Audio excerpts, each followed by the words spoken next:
Hi, I'm Wendy King from Leadership Lessons Live, and I want to share with you some tips on how to really have a great and productive Zoom meeting and to look good, sound good, and deliver your content effectively. Are you struggling with your Zoom connections? Do you and others sound bad and look tired? Do you feel like your meeting isn't running smoothly and you are not able to make your points or interact in the way you want to with others? Are your Zooms just downright a drag? Well, stay tuned for some tips and we can help.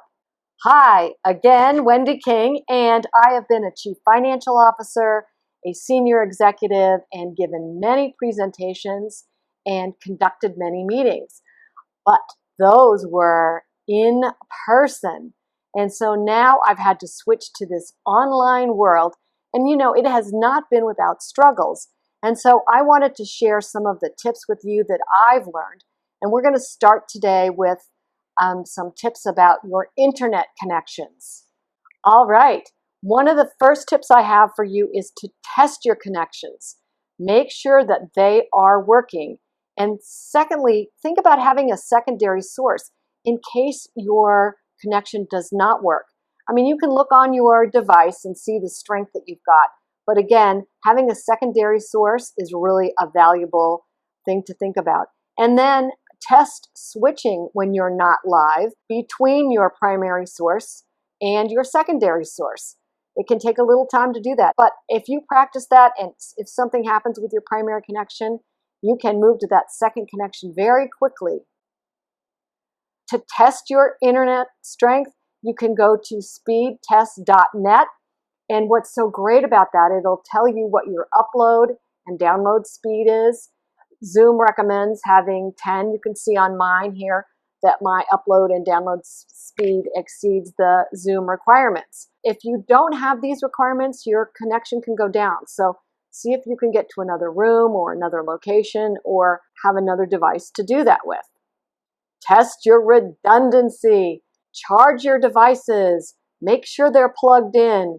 Use a second computer and test that if you need to. Again, just be prepared.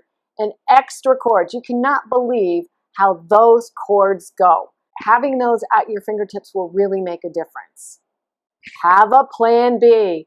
If you are in the midst of a Zoom meeting and you cannot connect people, think about giving out your text number and even having somebody else monitor those so people that can send you a text message and say, I can't get on, can you help me? If all else fails, you could use your phone and just do audio connection if you needed to. And the other thing you can do for a plan B is if for whatever reason you cannot be the host of your Zoom meeting, you can elect an alternative host. That's something to think about. All right, lights, camera, action. And the story I'm going to share with you today is I had one of my first Zoom interviews where I was going to be talking about crisis management planning. And in the middle of it, without any warning, my internet signal went out. And guess what? At that time, I did not have a secondary source. And here I am, a crisis management planner, talking about crisis management unprepared. Anyway, as a result of that, I now have a mobile hotspot that I have, and I can switch to that at a moment's notice if I'm in the middle of a presentation.